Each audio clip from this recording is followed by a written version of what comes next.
है कि हमें एकदम बेस से ऑर्गेनिक केमिस्ट्री स्टार्ट करनी है, उसके लिए हम क्या करें? तो देखिए भाई, बेस से ऑर्गेनिक केमिस्ट्री स्टार्ट करने के लिए आपके केमिकल बॉन्डिंग्स की जितनी टॉपिक्स हैं वो काफ़ी क्लियर होनी चाहिए। उसी के बाद आप बुक्स समझ पाओगे। बुक्स की अगर हम बात करें तो बेसिकली पाउला यूक्रानिस ब्रुइस की जो बुक है काफ़ी अच्छी किताब है। But this book is not sufficient for every topic, because आप पढ़ रहे हो हायर लेवल पे, बट आप बेस अगर स्ट्रॉन्ग करना चाहते हो तो बेस को आप स्ट्रॉन्ग कर सकते हो।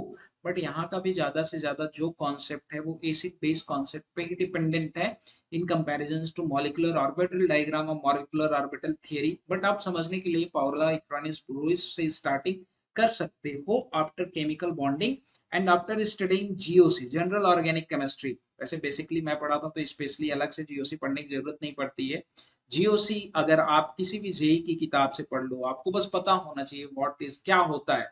बट कोरिलेटिंग कैपेसिटी तो देखो वो आप हमेशा जो जनरेट होती है वो किसी न किसी टीचर की प्रेजेंस में या किसी न किसी कोच की प्रेजेंस में होती है। कोरिलेटिंग कैपेसिटी आप जनरेट करना है तो अच्छे फैकल्टी को फॉलो करिए, बहुत अच्छा रहेगा। बट बुक्स के बारे में बात करें तो पाउला इक्रानिस ब्रुइस के बाद अगर आप बात करें तो सॉलोमन प्राइल्स को भी आप पढ़ सकते हो। दोनों बुक्स आपस में इक्वली हैं, but numbers of examples and concept के बारे में बात करें तो कुछ कॉन्सेप्ट जो हैं, स्पेशली ये कॉन्सेप्ट के लिए रिगार्डिंग अगर हम बात करें तो आप रिएक्शन ऑन सैचुरेटेड कार्बन के बारे में बात करें। सैचुरेटेड कार्बन के बारे में अगर आप बात करते हैं तो सब्स्टिट्यूशन रिएक्शन और एलिमिनेशन रिएक्शंस के लिए ये बुक सही है। सब्स्टिट्यूशन रिएक्शन और एलिमिनेशन रिएक्शन के लिए ये बुक सही है, बट एडवांस लेवल पे नहीं।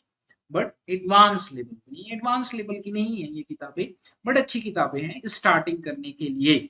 उसके बाद अगर हम बात करें तो आपके पास अगर जो है कि मॉर्सन बॉयड की किताब है तो मॉर्सन बॉयड को भी आप एक बार देख सकते हो।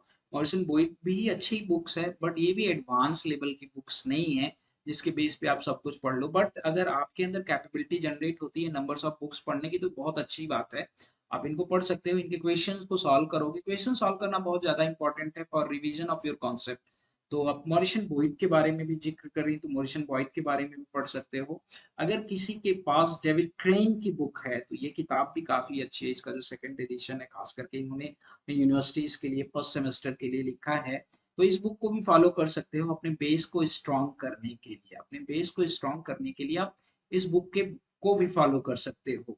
उसके बाद अगर हम बात करें, अगर आपका मन और ज्यादा किताबों को पढ़ने का है तो माइकल बी स्मिथ की किताब को भी पढ़ सकते हो। आप देखो हर बुक्स जो है, हर बुक्स में कुछ न कुछ नया मिलेगा, कुछ न कुछ बताने का तरीका अच्छा मिलेगा।